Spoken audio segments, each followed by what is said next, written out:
الحمد لله رب العالمين والصلاة والسلام على سيد المرسلين وعلى آله وأصحابه أجمعين.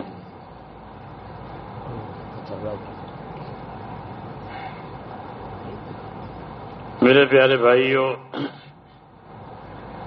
ہمارے نام ایک پیغام ہے اللہ کے نبی کا. وہ پیغمبر ہیں، اس لیے وہ پیغام پہنچایا ہے، ان کی ذمہ داری ہے. اور وہ پیغام آپ نے یہ پہنچایا ہے کہ ان الدنیا خلقت لکم وَإِنَّكُمْ خُلِقْتُمْ لِلْآخِرَةِ. یہ پیغام ہے کہ دنیا کو اللہ نے تمہارے لیے پیدا کیا ہے.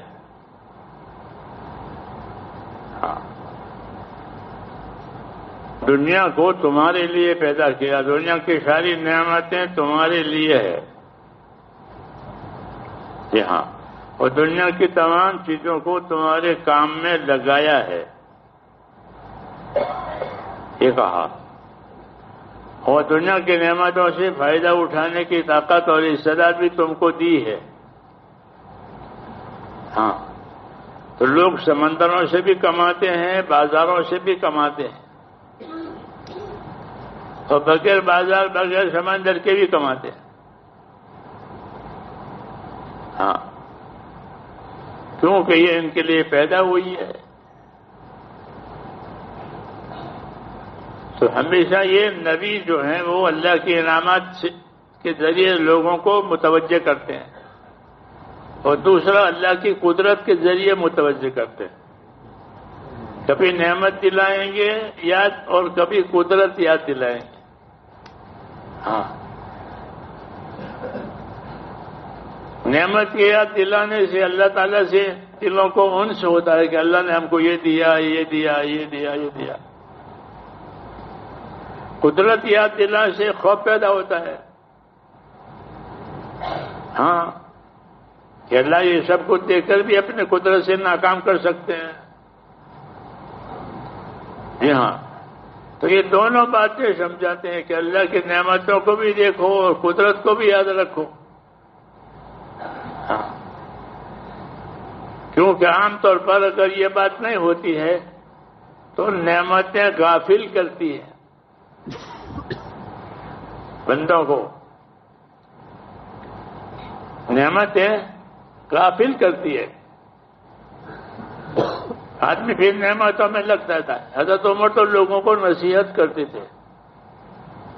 کہ کیا نصیحت کرتے تھے؟ کہ احتفظ نفسک من النعمہ احفظک من المعصیہ، کہ اپنے آپ کو نعمت سے ایسے بچایا کرو جیسے گناہوں سے بچایا کرتے. ہاں، یہ نصیحت کرتے تھے کہ اپنے آپ کو نعمتوں سے ایسے بچاؤ جیسے گناہوں سے اپنے آپ کو بچاتے ہو. کہ نعمتوں کے عادی ہونے کے بعد گناہ آسان ہو جائیں گے، نعمتیں چھوٹے گی نہیں. نعمتیں چھوٹے گی نہیں، عادی ہو گئے ہیں. تو اس لیے وہ یہ نصیحت کرتے تھے کہ اپنے آپ کو نعمتوں سے بھی ایسے ہوشیار رکھو جیسے مصیبتوں سے ہوشیار رکھو. گناہوں سے اپنے آپ کو ہوشیار رکھتے ہو، نعمتوں سے بھی ہوشیار رکھو. بے شک نعمت ہے، لیکن اپنے آپ کو نعمت کا اہل اور لائق بنانا چاہیے. ہاں، تو اللہ تعالیٰ کی نعمت کے لائق کون ہوں گے؟ یہ شکر گزار بندے ہوں گے. جو بندے شکر گزار ہوں گے وہ نعمت کے لائق ہیں. اس لیے انبیاء کرام اپنے آپ کو شکر گزار بناتے تھے. افلا اکون عبدا شکورا، کیا میں اللہ کا شکر گزار بندہ نہ بنوں؟ تو شکر گزار بندہ بننے کا مطلب یہ ہے کہ اللہ کی تابعداری زیادہ کرے.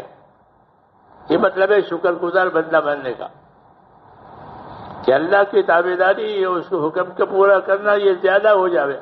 کہ یہی شکر گزاری ہے چنانچہ حضور صلی اللہ علیہ وسلم جب ساری مشکلیں آسان ہو گئی، کعبے کی چابی بھی آپ کے ہاتھ میں آ گئی، اب کوئی کچھ نہیں ہے، کوئی جھنجھٹ نہیں ہے، سب چیزیں قابو میں آ گئی، تو آپ کی عبادت بڑھ گئی۔ یہ طریقہ ہے جب اللہ نے آسانی کر دی، دشواریاں ختم ہو گئی، تو اب کیا کرنا چاہیے؟ کہ آرام کرنا چاہیے کہ نہیں؟ آرام نہیں کرنا چاہیے، شکر کرنا چاہیے۔ ہاں کہ اللہ نے آرام کا موقع دے دیا ہے، ساری رکاوٹیں، ساری پریشانیاں۔ اس لیے حضور صلی اللہ علیہ وسلم فرماتے ہیں کہ نعمتان مقبول فیہما کثیر من الناس، دو نعمتیں ایسی ہیں کہ باوجود کہ وہ نعمت ہیں لیکن لوگ کھوٹ کھاتے ہیں۔ نعمت سے فائدہ اٹھانے کے بجائے اس میں کھوٹ کھاتے ہیں۔ ہاں پتہ نعمت سے تو فائدہ اٹھاوے، کہ نعمت سے استعمال کرے اور اللہ تعالیٰ کا شکر گزار بندہ بنے، مثلا تندرستی دی ہے تو اللہ کی عبادت کرے، خدمت کرے۔ ہاں لیکن ایسا کرتے نہیں ہیں۔ اسے فرمایا کہ دو نعمتیں ہیں لیکن لوگ اس میں کھوٹ کھاتے ہیں، نفع نہیں اٹھاتے۔ کہ وہ دو نعمتیں کون سی ہیں؟ کہ ایک تو تندرستی، ایک نعمت تندرستی، بدن کی صحت، یہ بڑی نعمت ہے۔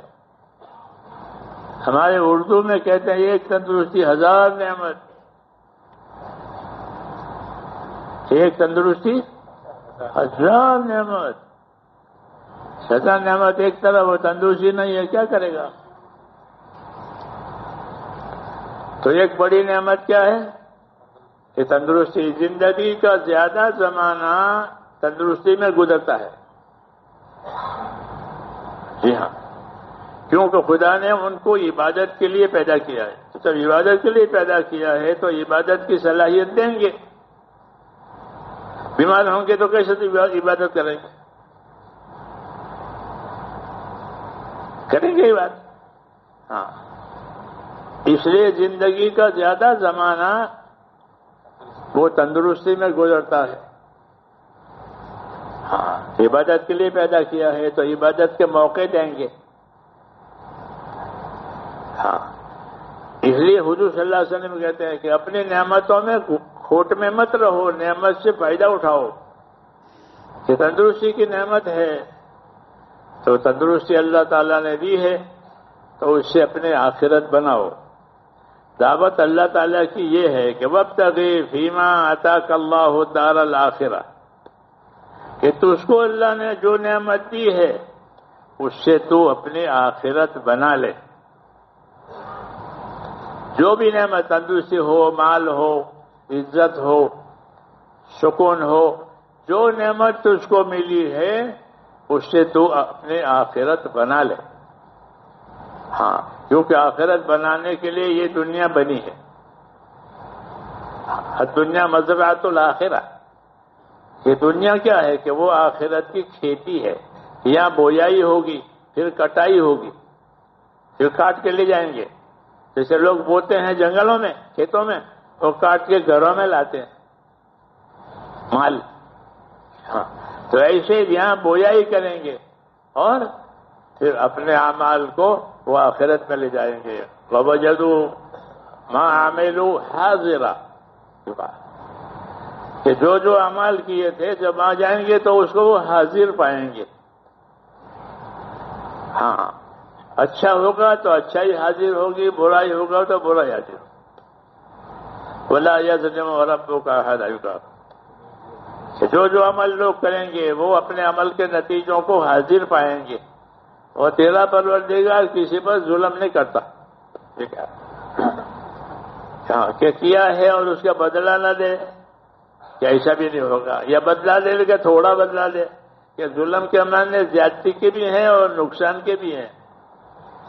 جی ہاں، کہ تھوڑا گناہ تھا سزا زیادہ دے دی، یہ بھی نہیں ہوگا۔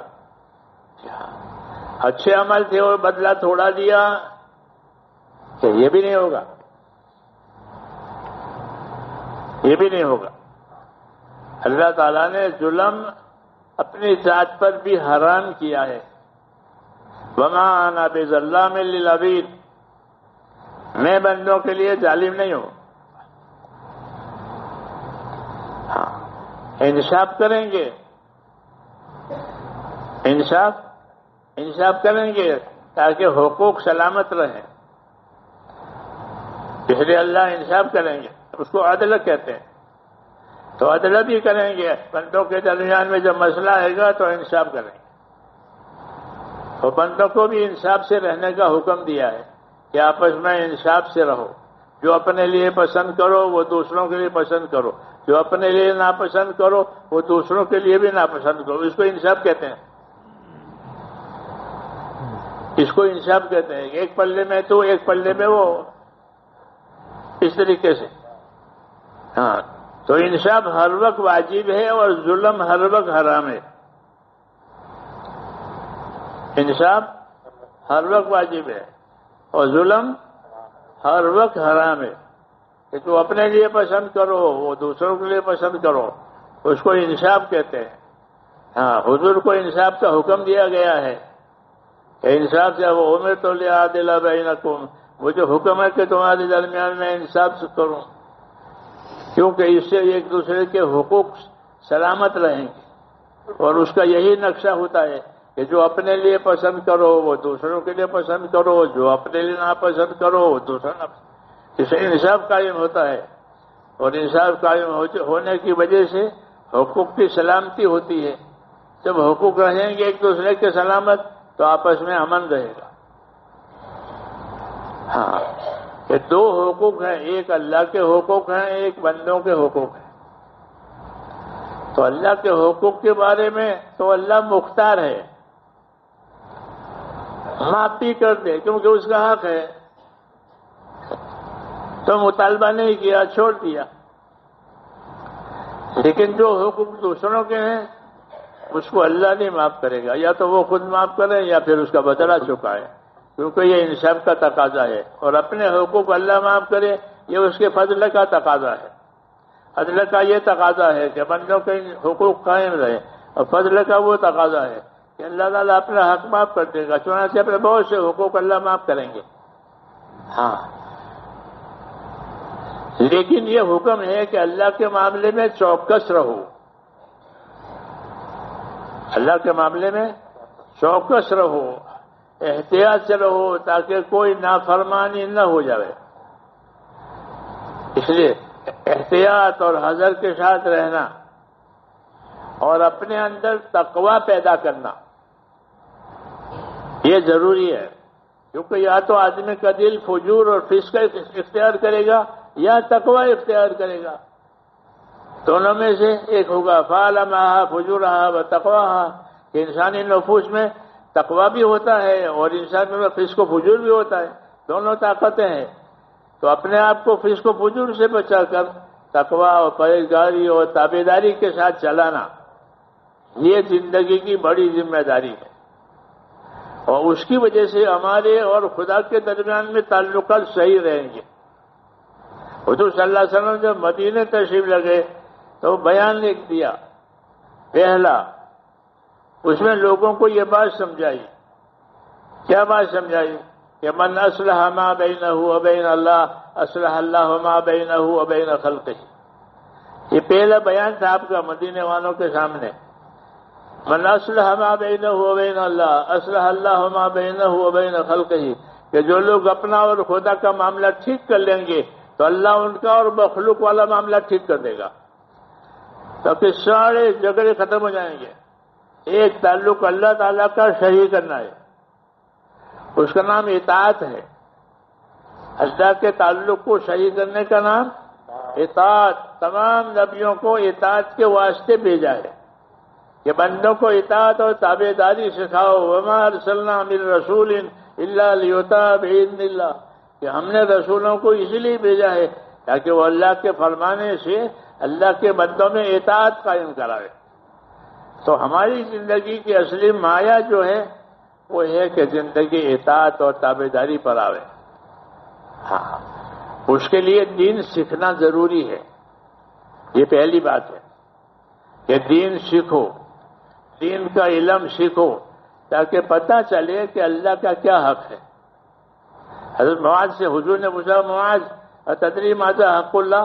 معاذ آپ کو معلوم ہے اللہ کا کیا حق ہے؟ حضرت کیا مجھے نہیں معلوم ہے، آپ بتائیں گے کہ اللہ کا کیا حق ہے؟ جی ہاں، تو آپ نے فرمایا اللہ کا حق یہ ہے کہ اسی کی عبادت کی جائے گی، اس کے ساتھ کسی کو شریک نہیں کیا جائے گا۔ تو عبادت اللہ کا حق ہے، اور عبادت قبول ہونے کے لیے ایمان شرط ہے کہ ایمان ہوگا تو عبادت قبول ہوگی، اور ایمان نہیں ہے تو پھر کوئی عبادت قبول نہیں۔ شرک کے ساتھ، کفر کے ساتھ کوئی عبادت قبول نہیں۔ عیسیٰ علیہ السلام کے ذریعے سے یہ بات کہلوائی تھی کہ انہ من یشرک باللہ فقد حرم اللہ علیہ الجنہ ومأواہ النار، کہ جو اللہ کے ساتھ کسی کو شریک کرے گا اس کا ٹھکانہ جہنم ہے، اس کے لیے جنت حرام ہے۔ اس لیے پہلا کہ اللہ تعالیٰ سے صحیح تعلق ہو جاوے، ایک اللہ ہے، اسی کی عبادت کرنی ہے، اس کا حق ہے۔ ہاں، اور پھر دین سیکھنا ہے، دین سیکھیں گے تو اللہ کے حقوق کا پتہ چلے گا کہ ہمارے ذمہ اللہ تعالیٰ کیا حق ہے، بغیر سیکھے کیسا ہوگا۔ اس لیے امام غزالی رحمۃ اللہ علیہ فرماتے ہیں ہمارے دین میں ایمان اور علم ان دونوں کی بڑی اہمیت ہے کہ اللہ پر ایمان لائے ہیں تو اللہ کا علم سیکھو، تاکہ پتہ چلے کہ ایمان کی وجہ سے ہمارے اوپر کیا کیا ہے۔ جب ایمان میں قوت آئے گی تو پھر ایمان کے تقاضے پورے ہوں گے۔ ایمان میں قوت نہیں آئی ہے تو ایمان کے تقاضے پورے نہیں ہوں گے۔ اس لیے ایمان کی محنت دی ہے، ایمان کے لیے محنت کرو، دعوت دو، عبادت کرو، تعلیم حاصل کرو، دوسروں کو تعلیم دو، حرکت میں آؤ۔ امت کو آپ نے حرکت دی ہے، دعوت کی حرکت، کہ دنیا میں پھر کر کے دین کی دعوت چلو۔ جو آدمی مسلمان ہو جاتا تھا اس کو کہتے تھے تو اپنے قبیلے میں جا، اپنے قوم میں جا اور ان کو دعوت دے، اور جتنا تیرے پاس دین ہے وہ ان کو بتا۔ ہاں، تو دین کی دعوت سے اور دین کی محنت سے اپنے اندر ترقی ہوتی ہے اور دین کے لیے راستے کھلتے ہیں، ماحول بنتا ہے۔ اس لیے حضور صلی اللہ علیہ وسلم امت کو حرکت دی ہے، بیٹھنے کے لیے نہیں کہا کہ بیٹھو اللہ اللہ کرو، کھاؤ پیو، ایسا نہیں ہے، بلکہ اسلام چکی کی طرح ہے، چکی میں حرکت بھی ہے اور ثبات بھی ہے۔ چکی میں کیا ہے؟ حرکت ہے اور ثبات بھی ہے، کہ دونوں چیزیں زندگی میں ہونی چاہیے، کہ اپنے دین کے لیے حرکت کرے، سیکھنے کے لیے، سکھانے کے لیے، دوسروں کو دعوت دینے کے لیے، حق کی مدد کے لیے حرکت کرے، اور اپنے دین پر ثابت قدم رہے۔ یہ بھی ضروری ہے کہ اپنے دین پر ثابت قدم رہے۔ ثبات قدمی اس کو استقامت کہتے ہیں، کہ استقامت کا حکم ہے فاستقم کما امرت ومن تاب معک، اے ومن آمن معک، کہ آپ خود بھی اے نبی استقامت اور پابندی کے ساتھ رہو اپنی ذمہ داری میں، اور جو آپ پر ایمان لائے ہیں وہ بھی اپنے دین پر استقامت اور پابندی کے ساتھ رہے۔ تو استقامت اور پابندی کا حکم نبی کو بھی دیا ہے اپنے وظیفے میں، نبی اپنی ذمہ داری میں۔ ہاں، جسے حضور صلی اللہ علیہ وسلم صحابہ کہتے تھے کہ ہم نے رسول صلی اللہ علیہ وسلم کی زندگی میں راحت دیکھی نہیں۔ لیست لہ راحہ، کہ آپ کے لیے راحت تھی نہیں۔ کیوں؟ کہ آپ کو پابند ہونے کا حکم دیا تھا، تو جس وقت میں جو حکم ہو، جس وقت جو تقاضا ہو، اس کے آپ پابند رہتے تھے۔ اور یہی صحیح زندگی ہے کہ اپنے آپ کو، اپنا دین سیکھ کر اپنے آپ کو اس کو پابند کرے۔ ہاں، اس کے بغیر دنیا کے دھوکے میں آ جائے گا۔ ہاں، شیطان دنیا کو زینت دیتا ہے، اس کو یہ فن ہے، معلوم ہے کہ دنیا کو کیسی زینت دی جائے۔ حضور نے فرمایا کہ خلق ابلیس مزینا، کہ ابلیس کو یہ طاقت دی ہے کہ وہ دنیا کو مزین اور خوبصورت بنا کر آپ کے سامنے رکھے گا، گناہوں کو اور جتنی غلط چیزیں ہیں وہ خوبصورت بنا کر رکھے گا، اس لیے آدمی اس میں پھنس جاتا ہے اس کی زینت میں۔ ہاں، ورنہ دنیا زینت کی جگہ نہیں ہے، دنیا تو گزارے کی جگہ ہے، لیکن وہ دو حصوں میں بٹ گئی ہے، متاع اور زینت۔ فما اوتیتم، بولو، فما اوتیتم من فمتاع الدنیا وزینتها، کہ جو تمہاری دنیا ہے اس کے دو حصے ہیں، ایک تو تمہارے گزارے کا سامان ہے، وہ صحیح ہے کہ گزارے کا سامان ہونا چاہیے، دوسرا اس کی زینت ہے۔ دوسرا کیا ہے کہ اس کی زینت، ہاں، اس کا شو، اس کی ترقی۔ تو اس کا شو ترقی یہ مطلوب نہیں ہے، بلکہ اس سے بچے۔ کون بچے؟ کہ جس کو آخرت بنانی ہو وہ دنیا کی زینت سے بچے۔ تب بزرگوں کا یہ ارشاد ہے کہ ومن اراد الاخرہ ترک زینت الحیات الدنیا، کہ جو آخرت بنانا چاہے تو اس کو اپنی دنیا کی زینت چھوڑنی پڑے گی، ہاں، ورنہ وہ زینت میں پہنچ جائے گا۔ جی ہاں، کیونکہ زینت مقصود نہیں ہے، زینت امتحان کے لیے ہے، گزارا مقصود ہے کہ دنیا میں گزارا ہو جاوے، اس کو متاع کہتے ہیں۔ انما هذه الحیات الدنیا متاع، کہ یہ دنیا تو گزارے کے لیے ہے۔ حاکم حکومت کے ساتھ گزرتا ہے، تاجر تجارت کے ساتھ گزرتا ہے، یہ سب گزر رہے ہیں، جی ہاں، اور وہ چیزیں ان کی یہاں رہ جاتی ہے، ہاں، اور جو انہوں نے عمل کیے وہ ساتھ لے جائیں گے، باقی چیزیں ان کی یہاں ہے، دیکھنے کے لیے ہے بس۔ تو جو چیزیں نظر آئے گی وہ چھوٹ جائے گی۔ قاعدہ ہے کہ جو چیزیں نظر آئے گی وہ موت پر چھوٹ جائے گی۔ اس لیے کہا اس کو گزارے کے لیے استعمال کرو، اپنی دنیا سے دین مناؤ۔ اللہم اعنی علی دینی بالدنیا، معصور دعا ہے، اللہم اعنی علی دینی بالدنیا، اے اللہ میرے دین میں میری مدد کر دنیا دے کر۔ ظاہر بات ہے کہ دنیا نہیں ہوگی تو دین پر کیسے چلے گا؟ دنیا ہوگی تو حج کرنے جائے گا، دنیا ہوگی تو زکات دے گا، دنیا ہوگی تو مدرسہ بنائے گا، مسجد بنائے گا۔ تو اسے مانگی دعا ہے کہ اللہم اعنی علی دینی بالدنیا وعلی آخرتی بالتقوی، اور میری آخرت بنا دے تقوی اور پرہیزگاری سے، کیونکہ آخرت متقیوں کے لیے ہے۔ آخرت کس کے لیے ہے؟ متقیوں کے لیے، پرہیزگاروں کے لیے۔ ہاں، جنت کو اللہ نے تیار کیا ہے اور بڑی لمبی چوڑی ہے وہ، اور وہ کہا کہ متقیوں کے لیے تیار ہے۔ ہاں، جنت کتنی بڑی ہے؟ تو اس کی چوڑائی جو ہے 7 آسمان زمینوں کے برابر ہے، چوڑائی۔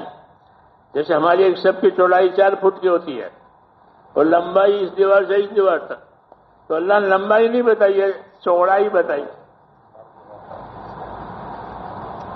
چوڑائی تھوڑی ہوتی ہے ہر چیز کی، ہاں، تو جنت کی چوڑائی آسمان زمینوں کے برابر ہے۔ تو اندائی جی کہ وہ تمہاری سمجھ میں ہی نہیں آئے گا، اس لیے اس کو نہیں بتایا۔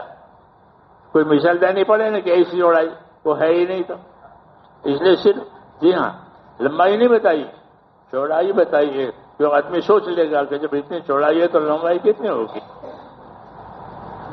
اور وہ جنت بھر جائے گی، وہ جنت بھر جائے گی۔ اللہ تعالیٰ جنت کو جنتیوں سے بھر دے۔ کچھ لوگ اپنے ایمان اطاعت سے اور کچھ لوگ اللہ کے فضل سے جنت میں جائیں گے، اور حضور صلی اللہ علیہ وسلم اس کی کوشش کریں گے کہ آپ کا کوئی امتی دوزخ میں نہ رہے۔ وَلَسَوْفَ يُؤْتِيكَ رَبُّكَ فَتَرْضَىٰ، فتح والی آیت ہے کہ تیرا پروردگار تو اس کو وہ دے گا اے محمد کہ تو خوش ہو جائے گا۔ حضور نے فرمایا محمد خوش نہیں ہوگا جب تک کہ اس کا ایک ایک امتی دوزخ میں سے جنت میں نہ جائے۔ کتنا بڑا ہم پر احسان ہے. ایک ایک امتی میرا جب تک جنت میں نہ جاوے محمد راضی نہیں ہوگا. اور اللہ نے کہا کہ میں محمد کو راضی کروں گا. جی ہاں، تو محمد صلی اللہ علیہ وسلم کا راضی ہونا ہماری جنت میں جانے کے لیے کتنی بڑی بات. اس لیے اللہ نے کہا لقد من اللہ علی المؤمنین اذ بعث فیہم رسولا، کہ اللہ نے مسلمانوں پر احسان کیا ہے کہ ان کے لیے رسول بھیجا ہے. تو حضور صلی اللہ علیہ وسلم کے یہ احسانات ہیں ہمارے ساتھ، ہاں، آخر تک جنت میں لے جانے تک. کیونکہ سب سے پہلے جنت میں جانے والے حضور صلی اللہ علیہ وسلم ہیں. آپ سے پہلے کوئی جنت میں نہیں جائے گا. جنت بند ہے، جنت بند ہے، اس میں حور اور غلمان ہے اور کوئی نہیں ہے. سب سے پہلے آپ کھلوائیں گے اس کو. ہاں، حشر کے فیصلے کے بعد، حشر کے فیصلے کے بعد جب حشر میں فیصلہ ہو جائے گا پھر آپ جنت کا دروازہ کھلوائیں گے. اور آپ جنت میں جائیں گے، آپ کے پیچھے آپ کی امت ہوگی، اور پھر اس طرح دوسرے انبیاء کرام کے لوگ، پہلے آپ اور پہلے آپ کے لوگ. نحن الآخرون السابقون، یہ فرمایا کہ ہم سب سے آخر میں دنیا میں آئے ہیں اور سب سے پہلے جنت میں جائیں گے.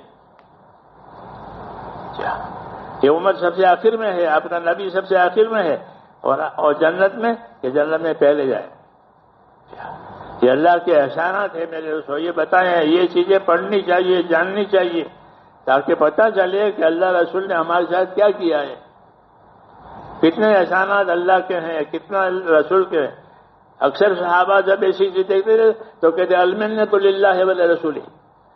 یہ کہتے کہ احسان اللہ کا ہے، اس کے رسول کا ہے. احسان اللہ کا ہے، اس کے رسول کا ہے ہمارے اوپر. یہ کہتے حدیثوں میں. تو احسان اللہ رسول کا ہمارے اوپر بہت زیادہ ہے. اور اس کا تقاضا میرے دوستو یہ ہے کہ اپنے آپ کو اللہ کی اطاعت میں، اللہ کی عبادت میں اپنے آپ کو قائم رکھے. کمی ہو جائے تو استغفار کرے اور معافی مانگے. کوتاہی کبھی ہو جاتی ہے آدمی سے تو گناہ سے، آدمی گناہ سے نہیں گرتا جب تک کہ گناہ پر اڑے نہیں. جو گناہ پر اڑے گا وہ گرے گا، ورنہ نفس گناہ سے وہ اللہ کی نظروں سے نہیں گرے گا. کیوں کہ سب بندے خطا کار ہیں، سب سے خطا ہوتی ہے، سب سے بھول ہوتی ہے. ہاں، اس لیے تو بھول ہونے سے، گناہ ہونے سے نہیں گرے گا جب تک کہ اس پر وہ اڑے گا نہیں. جب گناہ سے توبہ کر لے گا تو اللہ تعالیٰ اسے راضی ہو جائے گا. ہاں، اس لیے توبہ بھی کرنی ہے، استغفار بھی کرنا ہے، اور اللہ تعالیٰ نے جو جو ذمہ داریاں ہم پر ڈالی ہیں اس کو پورا بھی کرنا ہے. اللہ ہمیں اس کی توفیق عطا فرمائے. اللهم صل وسلم وبارك على سيدنا محمد النبي الأمي وعلى آله وصحبه أجمعين. ربنا إننا آمنا فاغفر لنا ذنوبنا وقنا عذاب النار. ربنا إننا آمنا فاغفر لنا ذنوبنا وقنا عذاب النار. اللهم إن قلوبنا ونواسينا وجوارحنا بيدك لم تملكنا منها شيئا، فإذا فعلت ذلك بنا فكن أنت ولينا واهدنا إلى سواء السبيل. اللهم كن أنت ولينا واهدنا إلى سواء السبيل. اللهم آت نفوسنا تقواها وزكها أنت خير من زكاها، أنت وليها ومولاها. اللهم ألهمنا مراشد أمورنا وأعذنا من شرور نفوسنا ووفقنا لما تحب وترضى، واجعل آخرتنا خيرا من الأولى. اللهم سلمنا لرمضان وسلم رمضان لنا وسمه لنا متقبلا.